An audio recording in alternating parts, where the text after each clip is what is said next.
exciting weekend for the Sooners last weekend. Big. Massive weekend. And who are the recruits that we just got? Who that committed? I'm blanking. Anthony Evans. Anthony Evans and Makari Vickers. Thank you. Good Lord. I'm the worst host.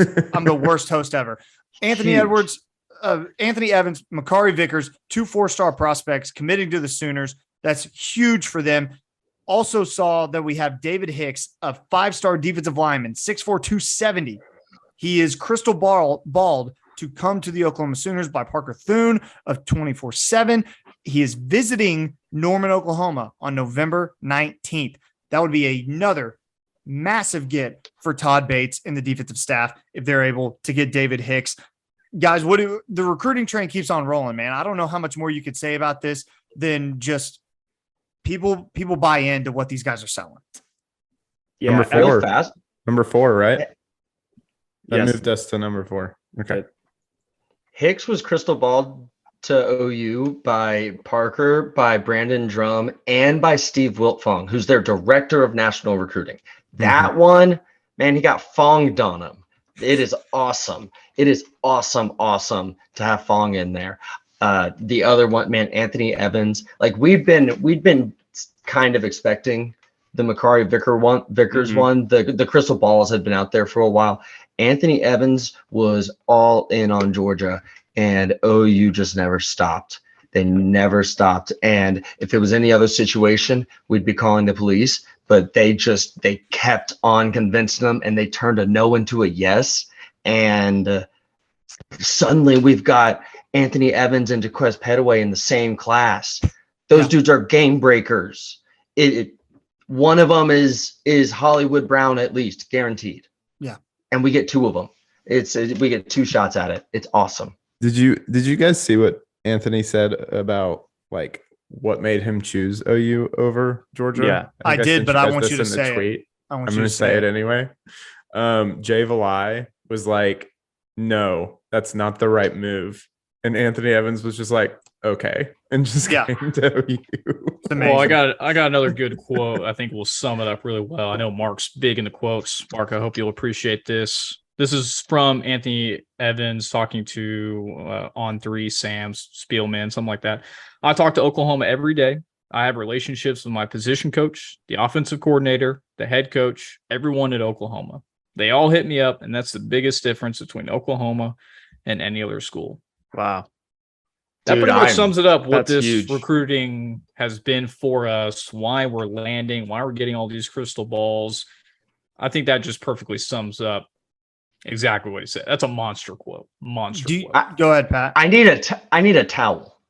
Yeah, I know he does. Pat, go ahead. No, this was big for me too with Gundy leaving. Just not knowing, if we were going to lose recruits here, especially in the wide receiver position, and we stole a recruit. Couldn't get better. Look, the biggest thing for me is people want to keep asking questions. How is OU going to adjust to SEC life? With the news today about the Big 12, it might be sooner rather than later adjusting to SEC life. But you go there. Josh McCuistion of Sooner Scoop said the day before Anthony's commitment that he was going to Georgia, and that's that. And then all of a sudden, this staff steals him. Do you know how hard it is to steal a recruit from the University of Georgia and Kirby Smart? That dude lives and breathes recruiting. He's the reigning national champion. He's arguably the best recruiter in the country. You went in and you took him from the defending national champions. That doesn't happen every day. That doesn't happen with the previous staff. Respectfully, it doesn't happen with Bob Stoops. This is something different that is going on with this staff, and it's beyond important. It's beyond program building. It's turning you into an SEC powerhouse right before your eyes, because you have to win these battles and you have to get these flips if you are going to compete on a year-to-year basis with these top dogs. There's a relentlessness.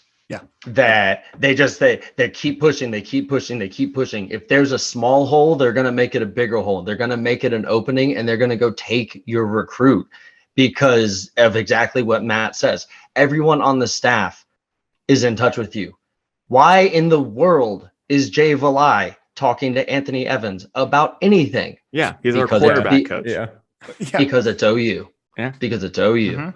And this version of OU is just running differently. They are relentless about building relationships with these kids and showing them that it truly is going to be different here.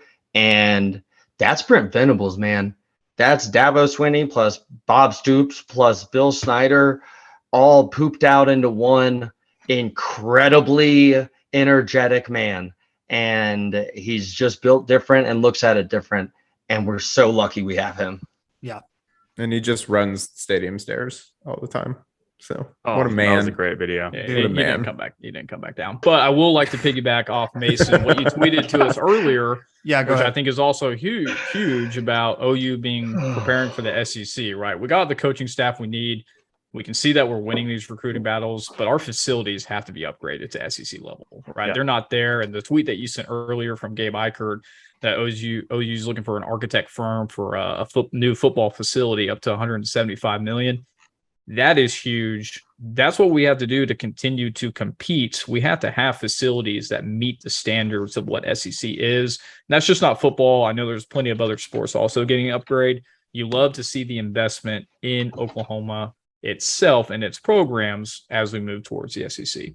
There's rumors of moving the track east of Jenkins right there. They're going to move the track to somewhere. I don't know where, but they're going to build a football only facility right there, turn the current football offices into an entire athletic department do-good center with mental health advocates and, therapists and massages and recovery and all that for the entire athletic department, not just for football. It'll just be located on that south end of the stadium.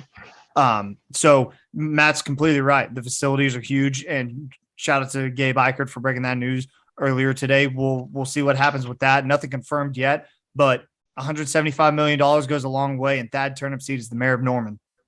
Plain and simple. The guy's a boss. The devil works hard. Thad Turnipseed works harder. He's the governor of Oklahoma, man. Dude, I know. Does more than Kevin Stitt. We won't get political. Sorry about that. That's on me. We'll cut that. Mason, cut that. All right. Moving on to anybody Keep else? it Anything? in. Yeah, just Emeka. Really Yes, excited. thank you, 4-star Patrick. running back, or not? Sorry. Yeah, Emeka coming in. Just lost my train of thought completely. But That's all right. He was Okay, no, Pat. transferred Yeah, from go ahead. Washington. Transfer from yeah, Washington. right. Into I the was portal getting you back late, on so the he won't be tracks. able to play this year. So is he playing this year or not? I don't think that's No, confirmed. he I don't won't think he be is. able to play this year. He just entered the portal late. I think he probably knew when he entered the portal, Yeah. this is a lost Yeah. year. It's just, hey, Northwest sucks. Yeah. Former 4-star running back from Texas who Yeah, went and- to – yeah, go ahead, Pat.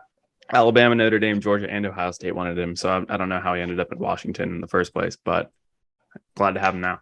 No idea. Glad he's here.